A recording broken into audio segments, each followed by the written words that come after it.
Welcome dear student, excellent career classes में आपका हार्दिक स्वागत है। पिछले वीडियो में हमने कुछ अनुच्छेदों के बारे में जानकारी ले ली थी। आज हम नए अनुच्छेद के बारे में कुछ विचार विमर्श करने वाले हैं। तो आइए हम अनुच्छेद नंबर 4 के बारे में डिस्कस करते हैं। किसी झील पर हजारों हंसों का आ पहुँचना बड़ा आश्चर्यजनक होता है। बतखों के साथ साथ हंसों को भी जल मुर्गियों की श्रेणी में गिना जाता है। ये जल मुर्गी पक्षी तैर सकते हैं, उड़ सकते हैं और डुबकी लगा सकते हैं। इनमें से अधिकांश प्रवासी होने के कारण गर्मियों के महीने बाहर अपेक्षाकृत ठंडे देशों में बिताते हैं और जाड़े मध्य भारत जैसे गर्म स्थानों में। देखो, इसमें प्रवासी पक्षी के बारे में आया है। तो देखो, कुछ टॉपिक है हमारे पास में, कुछ ऐसे शब्द आएंगे जिनके बारे में आपको कुछ उनका अर्थ मालूम होना चाहिए। देखो, एक तो शब्द आ रहा है तुम्हारे पास प्रवासी। प्रवासी शब्द है। इसके बाद में देखो, यहाँ पर लिखा हुआ है, इनमें से अधिकांश प्रवासी होने के कारण गर्मियों के महीने बाहर अपेक्षाकृत ठंडे देशों में बिताते हैं और जाड़े मध्य भारत जैसे गर्म स्थानों में। वे अपने जालयुक्त पैरों के लिए बहुत प्रसिद्ध है, जो उन्हें पानी में आसानी से तैरने में सहायता करते हैं। ये आश्चर्यजनक प्राणी जलसह मतलब वाटरप्रूफ। देखो, यहाँ पर एक दूसरा शब्द आया है जलसह। इसका अंग्रेजी शब्द है वाटरप्रूफ।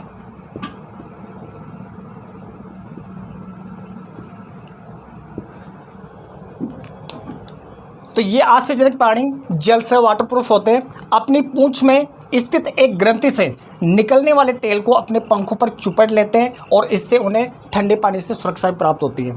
देखो, उसमें मतलब जो ठंडा पानी होता है उसमें भी वो बड़े अच्छे से सुरक्षित रहते हैं। तो आइए देखो, क्वेश्चन के बारे में चलते हैं अपन। फर्स्ट क्वेश्चन है आपके पास में, जल मुर्गियाँ वे पक्षी हैं जो, फर्स्ट ऑप्शन है, मध्य भारत में प्रवास नहीं कर सकते हैं, पानी में निरुद्देश्य तैर सकते हैं, डुबकी लगा सकते हैं और उड़ सकते हैं। एंड 4 ऑप्शन है, टर्रा सकते हैं और चटरा सकते हैं। देखो, इसमें अब अनुच्छेद में चलते हैं। इसमें कुछ सेकंड वाली लाइन में कुछ लिखा हुआ है कि ये जल मुर्गी पक्षी तैर सकते हैं, उड़ सकते हैं और डुबकी लगा सकते हैं। तो आपके पास पे ये जो ऑप्शन है वो फर्स्ट क्वेश्चन में 3rd नंबर पे आ रहा है। तो इसका करेक्ट जो आंसर होगा वो 3rd वाला हो जाएगा। सेकंड क्वेश्चन पे चलते हैं। सुपरिचित के लिए दूसरा शब्द अनुच्छेद में है। देखो, यहाँ पर सुपरिचित जो शब्द आया है, तो इसी अनुच्छेद के अंदर इससे रिलेटिव्स, इसी से सेम कौन सा शब्द है जो इससे समानता रखता है। तो देखो, फर्स्ट ऑप्शन है आपके पास में आश्चर्यजनक, प्रवासी, महत्वपूर्ण एंड प्रसिद्ध। तो सुपरिचित मतलब परिचित मतलब जिसको पूर्ण रूप से जान लेना। तो इस प्रकार से इसका जो करेक्ट जो आंसर होगा वो प्रसिद्ध हो जाएगा। तो इसका सेकंड वाले का 4th वाला आंसर करेक्ट है। थर्ड वाले क्वेश्चन पे चलते हैं। जल मुर्गियाँ किस बात के लिए अधिक प्रसिद्ध है। देखो, फर्स्ट ऑप्शन है आपके पास में जलसह होने के लिए, सेकंड ऑप्शन है एक स्थान से दूसरे स्थान में प्रवास के लिए, थर्ड ऑप्शन है जालयुक्त पैरों के लिए जो तैरने में सहायक है, और 4th ऑप्शन है झुंड में चलने के लिए। तो देखो, इसमें जो 3rd वाला क्वेश्चन है, जल मुर्गियाँ किस बात के लिए अधिक प्रसिद्ध है, मतलब जल मुर्गियों की सबसे अधिक जो प्रसिद्धि बताई गई है इस अनुच्छेद के अंदर, वो इससे रिलेटिव जो होगा इसका आंसर वो 3rd वाला होगा। जालयुक्त पैरों के लिए जो तैरने में सहायक होते हैं, उनके जो पैर होते हैं उनमें जालयुक्त ऐसा कुछ घुमावदार ऐसा सिचुएशन होती है जिससे वो तैरने में बहुत सहायता प्रदान करते हैं। 4th क्वेश्चन है आपके पास में, उक्त अनुच्छेद में प्रवासी का अर्थ है। देखो, हमने पहले भी अनुच्छेद पढ़े तो उस टाइम पे एक शब्द को नोट कर लिया था, प्रवासी। तो देखो, प्रवासी का यहाँ पर कुछ अर्थ निकालना है कि इससे रिलेटिव्स जो आपके पास 4 ऑप्शन है उसमें से करेक्ट ऑप्शन कौन सा वाला होगा। फर्स्ट ऑप्शन है आपके पास में निरुद्देश्य तैरना, सेकंड ऑप्शन है मौसम बदलने पर दूसरे क्षेत्र में चले जाना, थर्ड ऑप्शन है पानी पर चलना, और 4th ऑप्शन है जलसह वाटरप्रूफ। तो इसका जो करेक्ट जो आंसर होगा, प्रवासी मतलब एक स्थान से दूसरे स्थान पर चले जाना। तो इससे रिलेटिव मतलब ये जो सेकंड वाला आ रहा है, तो वो मौसम बदलने में क्या करते हैं कि एक स्थान से दूसरे क्षेत्र पर चले जाते हैं। तो इसका करेक्ट आंसर जो होगा वो सेकंड वाला होगा, मौसम बदलने पर दूसरे क्षेत्र में चले जाना। 5th वाले क्वेश्चन के बारे में बात करते हैं। अनुच्छेद के लिए उपयुक्त शीर्षक होगा, मतलब इस अनुच्छेद के लिए जो करेक्ट शीर्षक जो बनने जा रहा है, या उससे जो मतलब उस शीर्षक को पढ़ करके मतलब उसकी पूरी अनुच्छेद को अपन समझ सकें, तो इससे रिलेटिव्स 4 ऑप्शन में से कौन सा वाला करेक्ट होगा। फर्स्ट ऑप्शन है आपके पास में हंसों का झुंड, सेकंड ऑप्शन है जलसह प्राणी, थर्ड ऑप्शन है जालयुक्त पैर वाले पक्षी, और फोर्थ वाला ऑप्शन है जल मुर्गियों का अनोखा संसार। मतलब इसमें जो जलसा प्राणी है, मतलब जल मुर्गियाँ जो हैं, उनके कुछ प्रत्येक चीज़ के लिए ना पूर्ण रूप से कुछ व्याख्या की गई है। तो इसमें मतलब उसके अनोखे संसार के बारे में बताया गया है। बताओ किस प्रकार से किसी एक क्षेत्र में दूसरे क्षेत्र में चले जाते हैं, किस प्रकार से वो ठंडे प्रदेशों में भी अपने आप को सुरक्षित प्रदान कर लेते हैं। तो इसका जो करेक्ट आंसर होगा वो जल मुर्गियों का अनोखा संसार है। तो इस प्रकार से शायद आपको ये वीडियो पसंद आई होगी। नेक्स्ट हम बात करते हैं अनुच्छेद नंबर 5 की। देखो आइए शुरुआत करते हैं। एक दिन कुछ ग्रामीणों ने एक आदमी को देखा जो समुद्र तट पर खड़ा था। उसने पूरे कपड़े पहने थे परंतु बहुत भीगा हुआ था। ग्रामीण उसके अस्वाभाविक व्यवहार पर चिंतित हुए। उन्होंने उससे बात करने की कोशिश की पर वो बात नहीं कर सकता था। वो बहुत उद्विग्न दिखाई पड़ रहा था। इसलिए ग्रामीणों ने पुलिस को फ़ोन किया और पुलिस देखभाल के लिए उसे मानसिक रोगियों के अस्पताल ले गई। वो वहाँ 1 महीने तक रहा क्योंकि वो बोल नहीं सकता था, इसलिए उसे पहचानना बहुत कठिन था। कुछ अफवाहें फैली थी कि वह एक कुशल संगीतज्ञ था। समाचार पत्रों ने तो उसे पियानो मैन तक कहना शुरू कर दिया था। पुलिस खोए हुए व्यक्तियों के लिए एक हॉटलाइन बना दी। सैकड़ों लोगों ने फ़ोन किए और सहायता करने का वचन दिया, पर 1 महीने के गंभीर प्रयासों के बाद भी पुलिस उस आदमी की असली पहचान जानने के निकट न पहुंच सकी। कुछ समय के बाद लगा कि समाचार पत्रों ने इस रहस्य को जैसे सुलझा दिया। उन्होंने उसी आदमी की 3 फोटो प्रकाशित की, एक में समुद्र तट पर खड़ा, दूसरे में अस्पताल में और तीसरे में वही आदमी जो उन्हीं परिस्थितियों में कनाडा जा पहुंचा। आइए हम क्वेश्चन के बारे में बात करते हैं।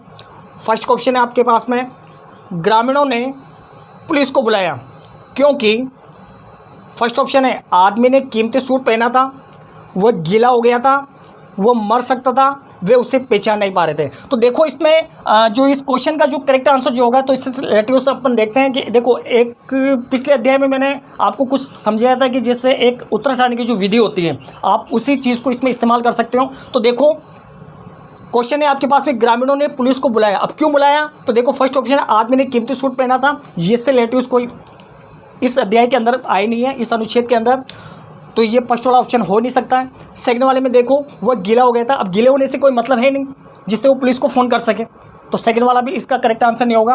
थर्ड वाला वो मर सकता था, ऐसी वाली सिचुएशन नहीं थी कि वो मर सकता था। और फोर्थ वाला जो है, अब जैसे तीनों में से एक भी इसका करेक्ट नहीं है तो फोर्थ वाला आंसर तो आपका करेक्ट होगा इसी। तो इससे रिलेटिव वही है कि वो उसे पहचान नहीं पा रहे थे, तो इसका करेक्ट जो आंसर है वो फोर्थ वाला है। सेकेंड क्वेश्चन के बारे में बात करते हैं। पुलिस उस आदमी को अस्पताल क्यों ले गई? फर्स्ट ऑप्शन है उसे भीतरी चोट तो नहीं लगी, ये पता लगाने के लिए। सेकंड, वह कुछ मनोवैज्ञानिक समस्याओं से पीड़ित तो नहीं, ये पता लगाने के लिए। थर्ड वाला है लोग खोए हुए लोगों को अस्पतालों में ढूंढते हैं जिससे कि अस्पताल में एडमिट करवाने के बाद हो सके उनके मिलने वाले वहाँ तक आ पहुँचे। या फोर्थ वाला उसे वहाँ मुफ्त में भोजन और बिस्तर मिल सके। तो देखो इसका जो करेक्ट आंसर होगा, तो इसमें क्वेश्चन में लिखा हुआ है पुलिस उस आदमी को अस्पताल क्यों ले गई। तो देखो उसे भीतरी चोट नहीं, मतलब इससे रिलेटिव तो इस प्रकार का कुछ इस अनुच्छेद के अंदर कुछ आया नहीं है। सेकेंड वाला जो है वह कुछ मनोवैज्ञानिक समस्याओं से पीड़ित तो नहीं। देखो अपन अनुच्छेद में चलते हैं, यहाँ पर लिखा हुआ है इसलिए ग्रामीणों ने पुलिस को फ़ोन किया और पुलिस देखभाल के लिए उसे मानसिक रोगियों के अस्पताल ले गए। तो मानसिक रोगियों से संबंधित जो आपके पास में जो शब्द आ रहा है, जो ऑप्शन आ रहा है करेक्ट वाला, तो वह कुछ मनोवैज्ञानिक समस्या से पीड़ित तो नहीं, ये पता करने के लिए उन्होंने पुलिस को फ़ोन किया और पुलिस उसे मानसिक रोगियों के अस्पताल में ले गई। तो इसका करेक्ट जो आंसर होगा वह सेकेंड वाला है। थर्ड क्वेश्चन के बारे में बात करते हैं।